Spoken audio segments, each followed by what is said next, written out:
बिस्मिल्लाहिर्रहमानिर्रहीम। शुरू अल्लाह का नाम लेकर जो बड़ा मेहरबान नहायत रहम वाला। मैं हूं आपका मेज़बान इनाम इलाही हाफिज़ मुश्तरका कैटल फार्मिंग राजोवाल उकाड़ा से। तो आज की वीडियो के अंदर वो सवाल डिस्कस किया जाएगा जो रोज़ाना की बुनियाद पर नए फार्मर्स कॉल्स करके पूछते हैं कि बछड़ा फार्मिंग नुकसानदा काम है या फ़ायदा मंद काम है। तो इस टॉपिक पर आज इंशाल्लाह डिस्कस की जाएगी कि बछड़ा फार्मिंग किन वजूहात की बुनियाद पर नुकसान करता है और किन वजूहात की बुनियाद पर फ़ायदा देती है। तो मेरी तमाम भाइयों से गुजारिश है, वीडियो शुरू करने से पहले जिन भाइयों ने अभी तक हमारे चैनल को सब्सक्राइब नहीं किया वो हमारे चैनल को सब्सक्राइब कर लें, बेल आइकन के बटन को दबा दें ताकि हाफिज़ मुश्तरका कैटल फार्मिंग की टीम की जानब से आपको रोज़ाना की बुनियाद पर आपके मोबाइल की स्क्रीन पर इंफॉर्मेटिव मालूमाती वीडियोस मिलती रहें, जिससे आपको फार्मिंग करने में आसानी मिलती रहे और आपको फार्मिंग से प्रॉफिट मिलता रहे। तो मेरे तमाम भाइयों से गुजारिश है, हाफिज़ मुश्तरका कैटल फार्मिंग के page, WhatsApp page, Facebook page को भी लाइक करें और यूट्यूब चैनल को भी सब्सक्राइब करें। तो वीडियो शुरू करते हैं। बछड़ा फार्मिंग किन वजूहात की बुनियाद पर नुकसान करती है? 6-7 पहलू हैं, जिनमें से आज एक पहलू पर डिस्कस की जाएगी। बाकी जो पहलू होंगे उन पर भी तफसील के साथ पार्ट वाइज डिस्कशन की जाएगी। जो पहलू हैं, नुकसान जिन वजूहात की बुनियाद पर होता है वो वजूहात जो हैं वो मैं आपके सामने रखता हूं। नंबर 1, अपने फार्म पर प्रॉपर टाइम ना देना। बछड़ा फार्मिंग को एक पार्ट टाइम काम समझ लेना। नंबर 2, ख़रीदारी गलत करना, गलत क्वालिटी परचेज कर लेना। नंबर 3, ख़रीदारी महंगी कर लेना। नंबर 4, अपने जानवरों को फार्म पर आने के बाद डिवर्मिंग ना करना, वैक्सीनेशन ना करना। नंबर 5, जब आप जानवर मंडी से ख़रीदने के लिए जाते हैं तो आपको इस चीज़ का अंदाज़ा ही नहीं होता कि इस जानवर का कितना वज़न है और इस जानवर के ने कितना खाया हुआ है। कांटे में माल ख़रीद लेना ऐसे बंदे से जो कि मार्केट के अंदर सही काम ना कर रहा हो। मार्केट के अंदर कांटे वाले बहुत अच्छा काम भी कर रहे हैं और बहुत सारे कांटे वाले जो हैं वो गलत काम भी कर रहे हैं, फार्मर का नुकसान भी कर रहे हैं।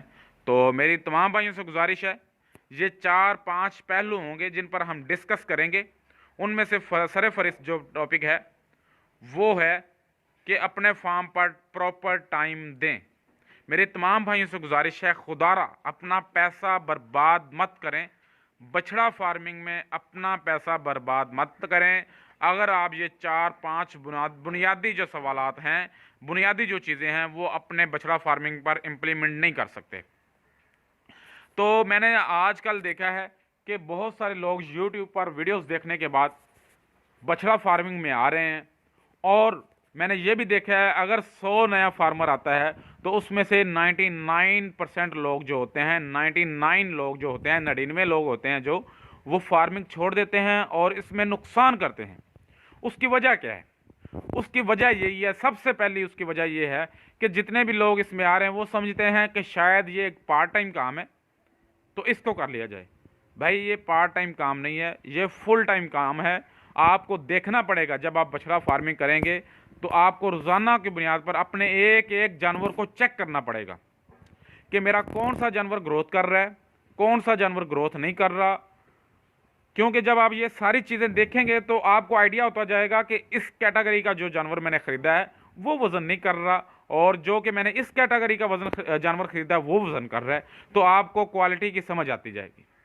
जब आप अपने बछड़ा फार्मिंग पर टाइम देंगे तो आपको ये चीज़ें सीखने को मौका मिलेगा कि मैंने किस तरह का जानवर लेना है। फिर उसके बाद आपको रोज़ाना की बुनियाद पर एक एक जानवर को देखना पड़ेगा कि कौन सा जानवर बीमार है और कौन सा जानवर तंदुरुस्त है, कौन सा जानवर खुराक खा रहा है, कौन सा जानवर खुराक नहीं खा रहा। जो भाई काम करते हैं आपके पास, आपके फार्म पर वर्कर्स होते हैं, वो भी ये सारी चीज़ें देखते हैं, लेकिन अगर आप उन पर छोड़ देंगे तो फिर आप नुकसान करेंगे। ये जो चीज़ें हैं बछड़ा फार्मिंग पर, ये आपको खुद देखनी पड़ेंगी कि आपके जानवर खुराक खा रहे हैं, नहीं खा रहे, कितनी खा रहे हैं, कितनी क्वांटिटी की खा रहे हैं, और आया कि उनको जो खुराक है, उनका जो फीडिंग प्लान है वो टाइम के मुताबिक, शेड्यूल के मुताबिक उनको मिल रहा है। कहीं ऐसा तो नहीं है कि फीडिंग कभी 2 घंटे पहले हो रही है, कभी 2 घंटे लेट हो रही है।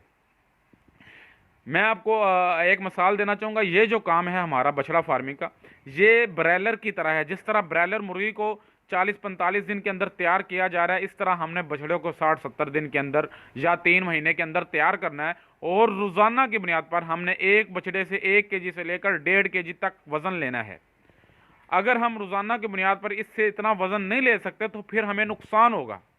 तो इसलिए अगर हमने रोज़ाना 1.5 केजी वज़न लेना है तो फिर हमें अपने फार्म पर प्रॉपर टाइम देना पड़ेगा, हर चीज़ का ख्याल रखना पड़ेगा, हर चीज़ को देखना पड़ेगा।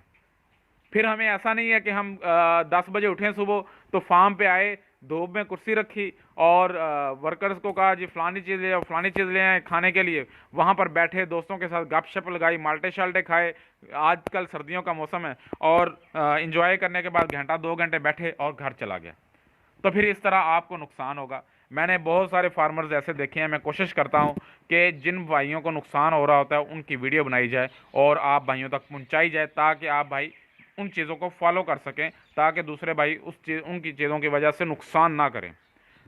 कोई फार्मर 10,000 फी जानवर नुकसान कर रहा है, कोई फार्मर जो है वो 12,000, कोई 8,000 फी जानवर नुकसान कर रहे हैं। उसकी वजूहत क्या है? उसकी वजूहत यही है कि वो प्रॉपर टाइम नहीं देते, अपने फार्म पर प्रॉपर नज़र नहीं रखते, जितना भी काम है वो वर्कर्स पर छोड़ देते हैं, तो वर्कर्स जो होते हैं वो लापरवाही कर जाते हैं।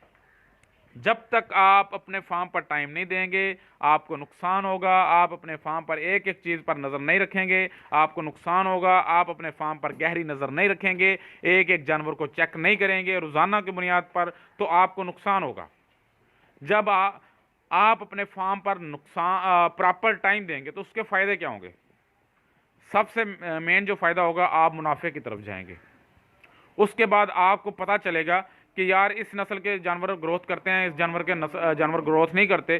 सारी चीज़ें आपको देखने को मिलेगी, आपको क्वालिटी की पहचान होती जाएगी ऐसा ऐसा। बेशक आप नए फार्मर होंगे, उसके बाद आपको ये पता चलता रहेगा कि यार मेरा ये बछड़ा नुकसान कर रहा है, ये बछड़ा ग्रोथ नहीं कर रहा, ये बछड़ा खुराक नहीं खा रहा, तो आप उसका हल निकालेंगे। उसका हल निकालने के बावजूद अगर वो बछड़ा ग्रोथ नहीं करेगा तो आप उसको डेफिनेटली सेल कर देंगे, ताकि वो मज़ीद नुकसान की तरफ ना जाए। तो मेरी तमाम भाइयों से गुजारिश है, अपने फार्म पर प्रॉपर टाइम दें, अपने फार्म पर प्रॉपर ड्यूटी दें, फिर ही आपको फ़ायदा हासिल हो सकता है। मैं समझता हूँ कि भाई कहते हैं कि बछड़ा फार्मिंग फ़ायदेमंद काम है या नुकसानदा काम है। मैं कहता हूँ कि दुनिया जहान में ऐसा कोई भी काम नहीं है जिससे नुकसान हो, जो फ़ायदेमंद ना हो। हाँ, ये अलहदा बात है कि आपकी नाअहली की वजह से, आपकी जो है कमज़ोरी की वजह से आप नुकसान कर लें, क्योंकि आजकल के दौर में पैसा कमाना आसान भी बहुत है, मुश्किल भी बहुत है। मैं इन दोनों बातों से ही इत्तफाक करता हूँ। पैसा कमाना आसान इस तरह है, अगर आप अपने काम को शौक़ से करते हैं, अगर आप अपने काम को दिल लगी के साथ करते हैं, दिल जमी के साथ करते हैं, अगर अपने काम पर आप प्रॉपर टाइम देते हैं, अपने टाइम पर आप जो है फुल टाइम कर देते हैं, अपने काम पर आप तवज्जो देते हैं, तो फिर आपको दुनिया जहान के किसी भी काम में इंशाल्लाह नुकसान नहीं होगा। अगर आप मेहनत करते हैं तो मेहनत का सिला जो है वो अल्लाह पाक आपको ज़रूर देगा। अगर आप अपने काम पर, कोई भी काम है, उस पर टाइम नहीं देते, उसको शौक़ से काम नहीं करते, उस काम को शौक़ से नहीं करते, और आप महज बिज़नेस के लिए, प्रॉफिट के लिए काम करते हैं कि जी हमें प्रॉफिट आ जाए, घर सोए रहें या टाइम ना दें, तो फिर आपको प्रॉफिट भी नहीं आएगा और आपको आपके कारोबार में नुकसान भी होगा। तो इसलिए मेरी नज़र में पैसा कमाना आसान भी है और मुश्किल भी है। तो मेरी तमाम भाइयों से गुजारिश है कि इस वीडियो को लाइक करें, शेयर करें दोस्तों के अंदर, ताकि उन भाइयों को फ़ायदा हो सके जो इस फील्ड में आना चाहते हैं। तो इंशाल्लाह बाकी की जो वजूहात हैं बछड़ा फार्मिंग में नुकसान करने की, वो भी इंशाल्लाह आहिस्ता आहिस्ता जो है आप भाइयों के सामने रखी जाएगी पार्ट वाइज। तो मेरी तमाम भाइयों से गुजारिश है कि आज के लिए इतना ही। तो मैं आखिर में दोबारा रिक्वेस्ट करूंगा, जिन्होंने अभी तक हमारे चैनल को सब्सक्राइब नहीं किया, लाइक नहीं किया, वो हमारे चैनल को सब्सक्राइब कर लें, लाइक कर लें, बेल आइकन के बटन को दबा दें, ताकि हाफिज़ मुश्तरका कैटल फार्मिंग की टीम की जानब से हर आने वाली नई वीडियो उसका नोटिफिकेशन आपको आपके मोबाइल की स्क्रीन पर मिलता रहे। ये बछड़े, मैं आखिर में एक बात मेंशन करना चाहूँगा, ये बछड़े आप देख रहे हैं तूड़ी खा रहे हैं, ये यार ये रात की फीडिंग पड़ी हुई है। तो अभी इन बछड़ों को बाहर निकाला जाएगा, ये आधे घंटे के अंदर अंदर इंशाल्लाह तूड़ी खा लेंगे। तो बाहर धूप में निकाला जाएगा, वहाँ पर आलूओं की फीडिंग की जाएगी।